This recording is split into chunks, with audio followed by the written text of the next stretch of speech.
దేవుడి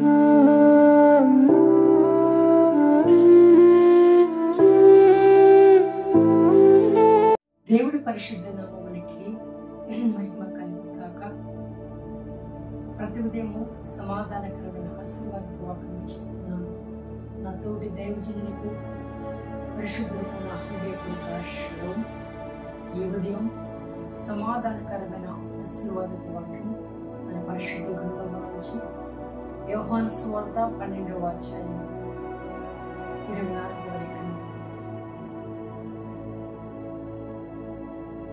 గోధుమ గింజ భూమిలో పడి చావకుండిన ఎలా అది ఒంటిగానే ఉండదు, అది సచ్చినలా విస్తారముగా ఫలించును.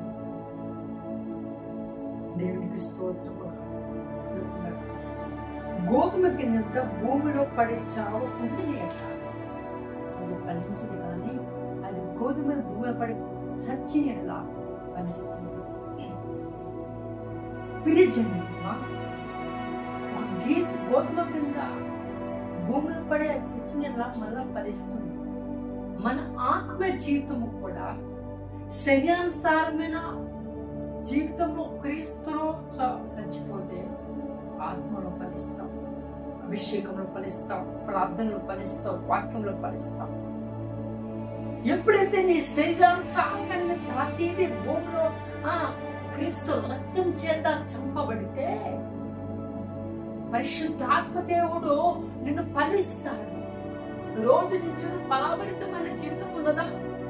వాక్యంలో ఫలిస్తున్నావా? ప్రార్థనలో ఫలిస్తున్నావా? నీ ఉద్యోగంలో ఫలిస్తున్నావా? నీ వ్యాపారంలో ఫలిస్తున్నావా? నీ చేస్తున్న దాంట్లో ఫలింపు లేకుండా పోవడం కారణం అంటే చావవలసిన ఇంకా చావట్లేదు. అదేందో నీకు తెలుసు, నీ రహస్య పాపములు తెలుసు, నీకు నువ్వు చేస్తుంది కరెక్ట్ కాదనేది నీకు తెలుసు. అయినా నువ్వు సరి చేసుకోబడి అవి చెప్పుకొని ప్రభుత్వ తిరిగి రాలేకపోతున్నావు.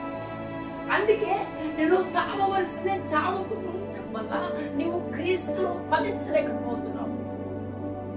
ప్రభు అందుకే గుర్తు చేసిన గోధుమ కింద అది చచ్చినట్లా ఫలిస్తుంది. అలాగే గోధుమ గింజలే నీ పాత జీవితం, నీ రోత జీవితాన్ని, నీ శరీరానుసారమైన జీవితాన్ని ఎప్పుడైతే నీవు క్రీస్తు రక్తంలో చంపబడతావు, అప్పుడు ఫలిస్తావు. రోజు చాలా మన జీవితంలో ఫలించలేని స్థితిలో ఉన్నాయి, ఫలాభరితమైన స్థితిలో ఉన్నాయి. కారణం ఏంటంటే చావవలసినవి చావట్లేదు, వదులుకోవాల్సినవి వదులుకోవట్లేదు, విడిచిపెట్టవలసినవి విడిచిపెట్టలేకపోవటం వల్ల క్రీస్తులో ఫలాభరితంగా లేవు. ప్రభు నువ్వు ఫలించాలంటే నిన్ను నీవుగా చంపుకోవాలి, నిన్ను నీవుగా చంపుకోవాలి, నిన్ను నీవుగా నరకగొట్టబడాలి, నిన్ను నీవుగా వెరగొట్టబడాలి, నిన్ను నీవుగా తగ్గించుకోవాలి, నిన్ను నీవుగా సమర్పించుకోవాలి. అప్పుడు మాత్రమే క్రీస్తులో నువ్వు ఫలిస్తావు.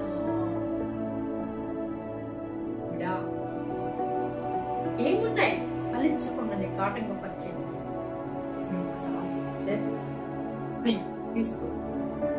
నీకు తెలుసు, నీ హృదయానికి తెలుసు, నీ మనస్సుకు తెలుసు, నీ ఆలోచనకు తెలుసు. విడిచిపెడతావా? విడిచిపెడితే క్రీస్తు తప్పక ఫలిస్తావు, విడిచిపెడితే క్రీస్తులో తప్పక ఎదుగుతావు, విడిచిపెడితే క్రీస్తు ఎందుకు అలా నమ్మకమైన దాసులు అనిపించుకోబడతావు. నువ్వు విడిచిపెడితే క్రీస్తు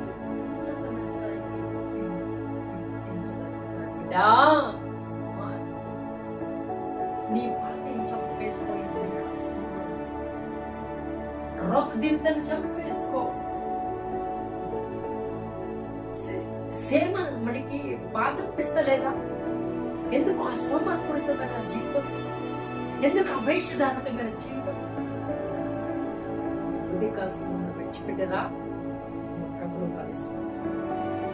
నీకున్న సమస్తాన్ని క్రీస్తు కొరకు సమర్పించుకొని క్రీస్తు రక్తము కడిగొని రా. ఎవరుడా, ఎవరి చెల్లెమ్మా, నువ్వు క్రీస్తులో తప్పక ఫలిస్తావు. నీ ఉద్యోగము కావచ్చు, నీ యొక్క చదువులో కావచ్చు, నీ యొక్క గేమ్స్ లో కావచ్చు, నువ్వేది చేస్తున్నా నేను ఫలభరితము కావాలంటే నీకున్న సొంత ఆలోచనలు అన్ని ఏమైనా నీకంటూ ఉండకుండా ప్రభువు సమర్పించుకో.